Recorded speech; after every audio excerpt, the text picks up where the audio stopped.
ya for Edre Radio ni mo wi de edu so no ye bedwam so kase me mo ache me mo kwa ba me da se so hwe Adom TV nsem no ya to ye mboase aboabo no de obete no so keswe bi ene se efutu akwa magana aban ne asoye hwisika sem ho nsem so se wosrada ebe ya nkantampe ene ensa hodo a woton no ma to ye da so nkosoro se be ya ebe mo manfo atwe wo ho afri ho sanso le niweku ahodo a wonom edi fango hu dwa wo kiremu a sade manfo dodo na ta to ehye fuel stations ahodo so kwadwo musika no ye atinkense pa saso na Alan kwadwo tremanten ene ani koyi a wate no movement for change wa pa wo mo pese wode wo ho edom no nyina ho entoma na we ne nsem ahodo bi enam de so mo se bidwam so kase kai say DSTV channel 280 Go TV channel 119 Facebook no Adom TV extra wo hwe no na wo like na wo share na wo follow na wo subscribe wo share me a friend anoche wa ba ajwa se wa fin sebrin twemu no mede to so amount.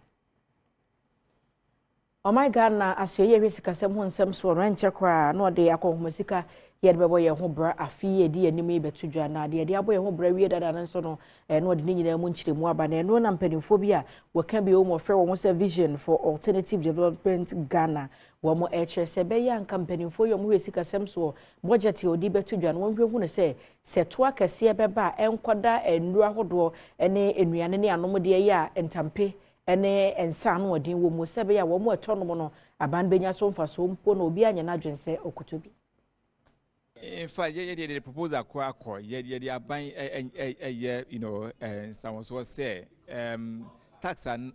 already was separate that we feel say endorse into ombo no on fe being count na so the big count who are yes aban say person who say on dedicate sa sika no say nyani na kwa at least on yibi na on fan national health insurance and so on fan ko baby a you know nkofo na omanom and so omo isu sa product we say tobacco alcohol omo yaro say cancer diabetes you know liver problems no on for say can be enfan ko hwesa nkofo no na omunya ayaresa enwachi ena researcher ya wodi dwuma e Ghana Health Service Divine Darlington logo etwe mu se e wo se hu da wo bo no etimi ekwa achire. We need to put up that about advocacy. I wanted to speak in the chief, but the tuning by we need to really hit that electronic cigarette, shisha.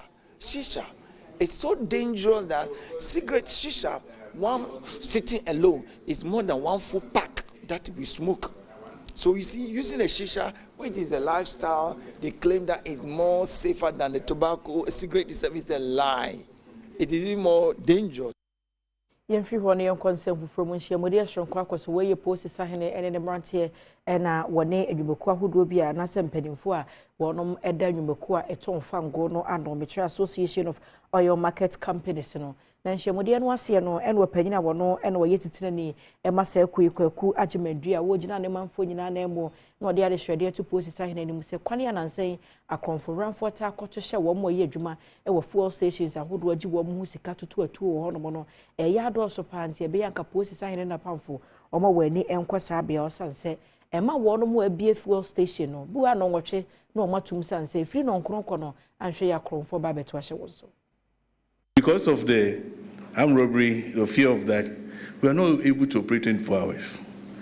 Ideally, time was when I was a schoolboy. We used to have 24 hours filling station service. Now it's scattered. Some of the stations 5 p.m. we are closed, and so now 6 p.m. In some places it's 9. In others, 10. So it's staggered around, and sometimes it's at the mercy of our customers. And some people even need fuel to send people to hospital. They can't even get fuel because we have closed. We fear for our lives.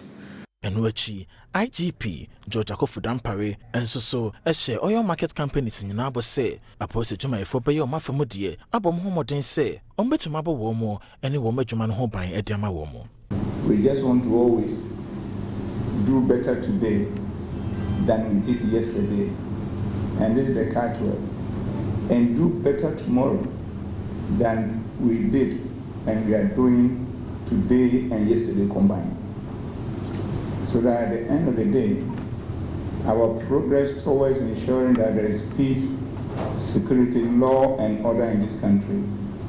will be beyond measure for Ghana to continue to become a beacon of hope and a trailblazer when it comes to issues of leading the African continent and the world at large. Yemfri ho ne yemra madwen semo kakra Alan Kojo Chairmanti enkane no odon PP amanyoko a wate ne ho no ene waboaboa mebunu ano ya wapa wo ho ntoma we ye wo mo wo pepa epeso oboa se mebunu no fa Ghana mpuntu esi wo metris 20 we no a movement for change volunteers nti ene yemfa ho ne amanyoko ya wo so my Ghana de wakoma so nko a na opese wo mo epeso wo fa Ghana si no wudi mu ntintima wa na do ho akodom koi na wabra wo pa wo ho ntoma no ene wotu wo mo for say so my Ghana begina ya dodo no ano ejina mebunu ya obefa mining mpuntu esi wo metri so nti bebi a wo bia betuma beka koyi ho na madwuma wo ye no ejina brane Ora Alan Kojo Chairmantin echemu a sede na probo a wokọ wo man mu nyina wote no ekire se wo man Ghana ehwehwe ahoden foforo bi a ebeyi NDC ene NPP amanyoko ni nyina afiri akonnwaso okire mu se o man Ghana hwehwe obi a owani swade hu no enye amanyoko keke. It is time for us to elect a leader who is non-partisan and can defend the interests of Ghana and not of parties. Say baby Edu no. Say uye Ghana ni na oman no hu hia odi a.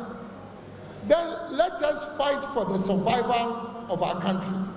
and not the survival of our political parties. Ya baba timamwanfo na ye ni a ye to aba ye yi nipa no. Ambamu woni e pese ye soso ye dey. Ya no edudwem. And that is why the movement for change is going to establish a government of national unity. Wabra Alan Kojo Chairmanti ne mpanyimfo pa osa mebunu koyi entoma wiye no na Adom kase ne bi twetwe nkomo no che se emudodo no ano so yi nipa du gina ho a emu nson no osoro kokrokra amanyoko MPP mu na wowo ya na odo ankoma nyina di sa amanyoko na chi nso bohunu se Alan Kojo Chairmanti ntiri mu po ne adwene wo mo my Ghana no ejina brane echa amanyoko bi enti ne wate wo ho afiri sa amanyoko ne mu a wode wo ho abedom movement for change sense wo gidi se no na beboa mu asetena akoyi.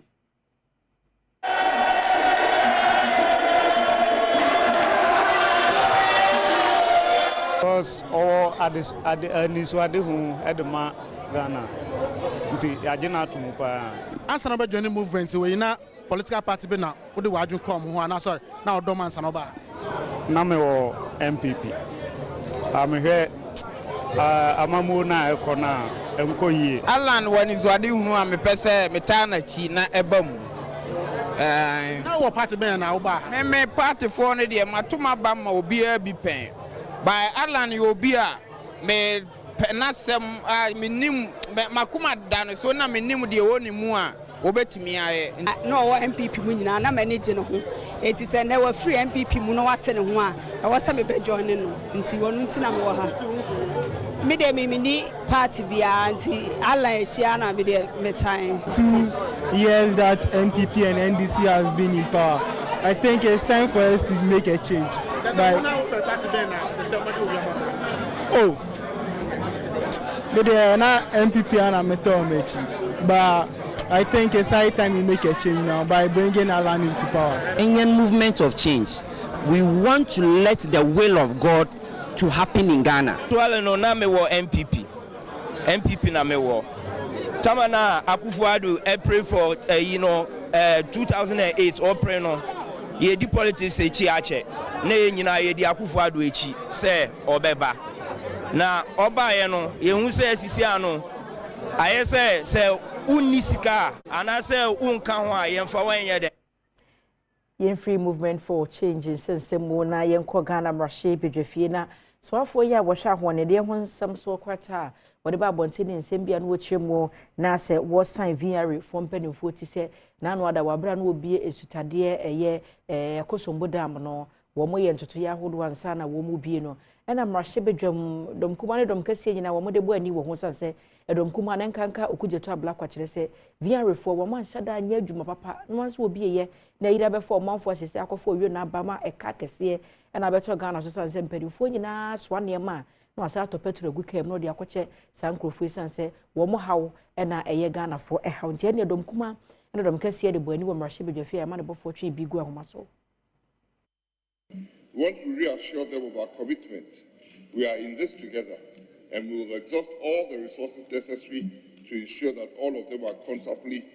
restored to their normal lives. CRA controlled spillage of excess water from Akosobo and pond dams between 15th September and 30th October was a necessary safety measure to prevent a highly possible dam break disaster.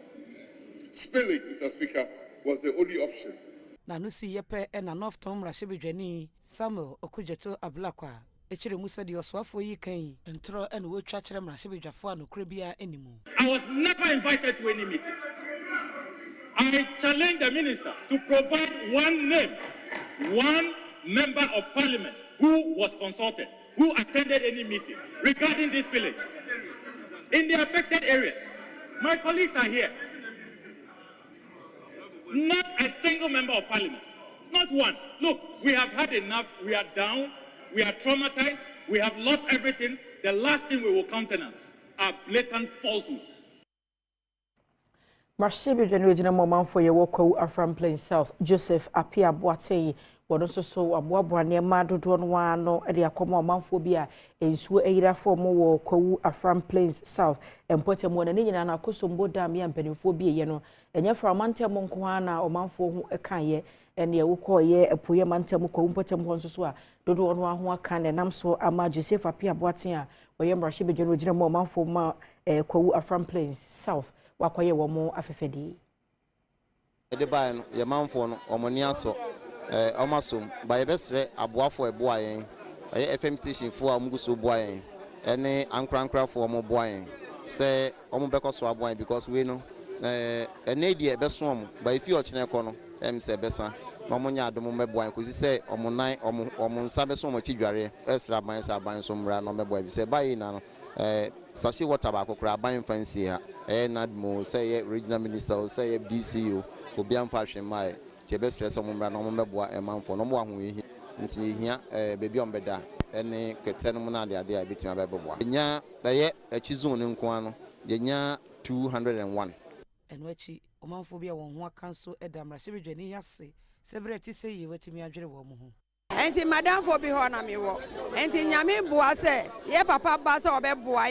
ye dana se kese no boa ye ne ye nya bebi ye ntena nanka de epeni se anka nanbo ene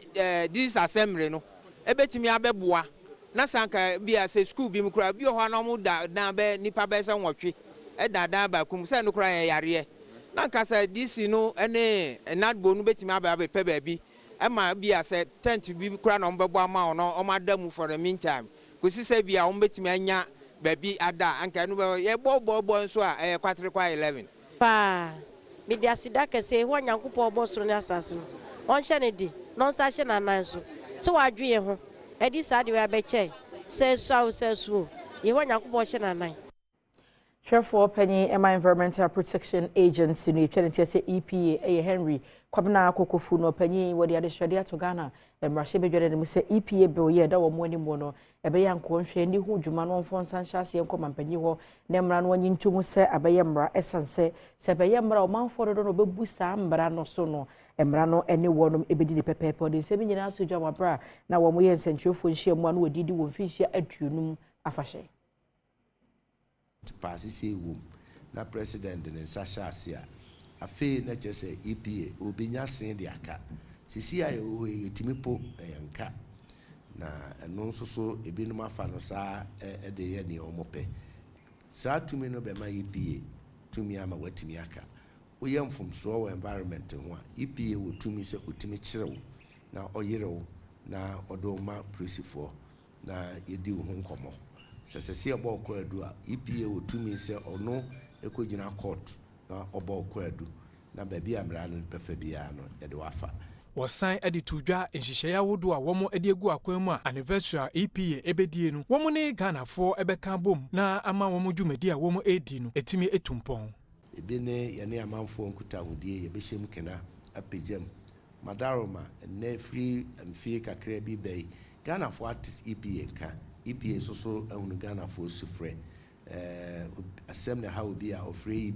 EPA kɔ na de asie yɛ ne ayɛ nyɛ ne nyinaa nso koraa na obi bɛfrɛ yɛasɛde yɛnim na ne nyinaa mu no yɛnwie pɛ yɛ sɛdeɛ yɛpɛ no sɛdeɛ amanfoɔ so hwehwɛ no ɛno nti berɛ a yɛbɛdi yɛbɛhyɛ afɛn yɛbɛbie yɛapono amanfoɔ nkyerɛ wɔn adwene kwan bɛɛ na wɔn susu sɛ yɛfa so a yɛbɛtumi ayɛ adwuma no yie yɛn nso yɛbɛkyerɛ deɛ ne yɛhwehwɛ afiri amanfoɔ hɔ anammɔn bɛɛ na ɛsɛ amanfoɔ tu asoɔden no aso asisi etwa so ntɛmɛ ho ase ne wei asisi etwa so baabi a nsisi esi adan asisi etwa so. EPA for nsɛm so na bɛgyina na bɛdwam so kase am de so ma no pɛ mede ne nyina esi abusua kae sɛ yɛda yɛ ho abada obɔ nkrata mpɛnsɛmpɛnsɛ mu online portal so nsɛm no yɛde bɛto so wohyia me a ɛyɛ afrɛ me anɔkye wa ba